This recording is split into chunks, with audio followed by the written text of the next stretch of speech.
This is going to be the Sesame Street edition of Breakfast with Bobby. And our number of the day is 5. Monarchs rule. Monarchs rule. What'd you think of that? I thought the entire day was tremendous. The coverage, the media coverage, what the pilot did, what everybody did. The atmosphere was incredible. That, Rich, to me, topped Chowan, which was our first game, and William and Mary last year. 5, I said. 5.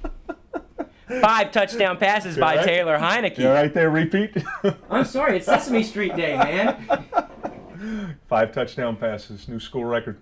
New school record, and boy was he on. And you know what? I watched him in practice during the week, and he was terrible. Maybe he didn't have his best week of practice, but he always performs well. He doesn't turn the ball over in practice, which he doesn't do in the game. And when he got into the game, like he always does, the pace that we play, Rich, really helps him. That was as fast as we played all year, and we had Norfolk State off balance the entire game with that pace. And then he did a great job distributing the ball. And they had 5-yard penalties all the way through the game because they were false starting. Talk about the Monarchs, the fan base, because you really stuck them with some false starts. Yeah, the 12th Monarchs were phenomenal. This was their best game in 21 home games. Norfolk State had 12 penalties of their 18 that I believe were attributed to the 12th Monarchs. And the crowd noise, I don't think Norfolk State expected this. They had talked about last week that they had been to West Virginia, and you know, all the fans there, 60,000 people, but the way the 12 Monarchs were in this game was phenomenal. Bobby, what's the number of the day?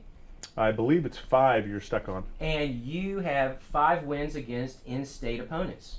We're 5-0 in Virginia, which you want to win those games in your home state. It's a great source of pride, great for our players, the majority of our teams from Virginia, and for what it does for our fan base and recruiting. Now, let's stick with the theme. 5! The Monarchs need to win 5 games in these playoffs to win a national championship. And you know what? You used to get on my case when I would say the word national championship, but you're not even stopping me now. I mean, you're like, whoa, wait, let's get our ducks in a row before we get there and all that stuff. You got to be thinking national title now.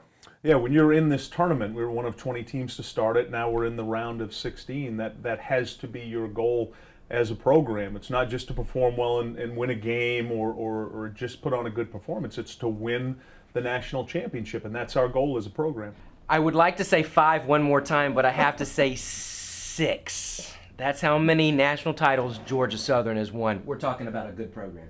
Yeah, very good. They've been dominant throughout the years. They are a very good program, Rich. They're undefeated at home this year. They're 6-0 at home. They've won 8 straight at home.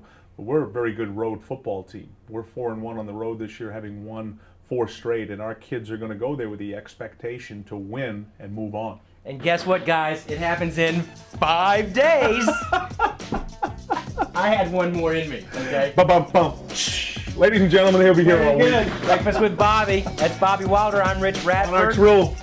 Read pilotonline.com. See you in Statesboro. Go to ODUblitz.com. Statesboro, Georgia. Monarchs are still playing in December. Wow.